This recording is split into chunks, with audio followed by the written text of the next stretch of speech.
So what's the basic timeline on how this all went down out here?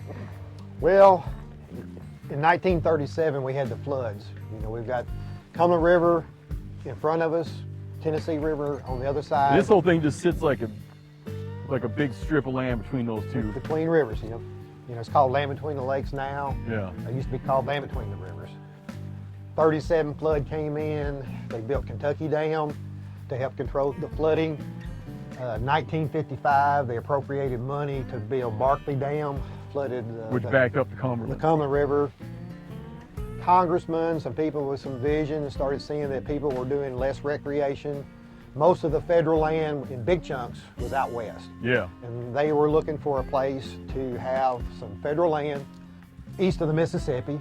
That's what they come up with. So, you know, we've already got a lake on one side, we built a lake on the other side, and we have this hunting and recreation area in the middle. So every square inch of this whole, what, It's 170,000 acres out here. 170,000 acres, every square inch is open federal land. It is Public federal land, public land. It is now national forest. National recreation area. Yes. Yeah.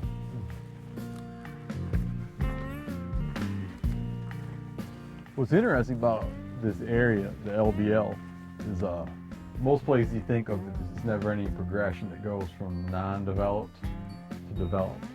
You always think like when you build, you know, when someone builds something in the woods, like that place, like that patch of ground will never be productive again. That's correct. And I'm sure it was controversial, and I'm sure it caused a lot of heartache. But here you have where you like turn the clock back. My vision is that if they had not came in and made it into this national recreation and hunting area, it would look no different than right across the lake here right now. Yeah, it's a gem, man. You just don't think of big, huge chunks of land in the east. No, I cherish, you know, this is my favorite place to go. Yeah, it's amazing the good that comes out of bad. LBL, the Forest Service now has a management plan. They cut so many acres in here. And at one time in my life, I did not like people to cut trees up here. I'd go into my favorite squirrel hunting place. I'd been hunting for 10 years, and all of a sudden it was clear cut, and I did not like that. I did not realize at that time that, hey, all I need to do is move on down the road a half mile, and I've got some more woods in there. And that's regenerating. Proper forest management, where trees are cut down, it's a nursery. New, vibrant growth can come back.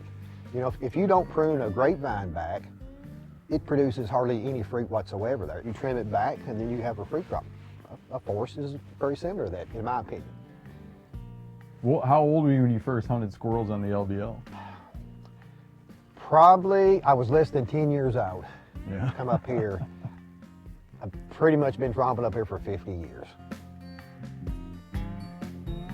50 years of squirrel hunting. 50 years. I've enjoyed every minute of it. Enjoyed every minute of it.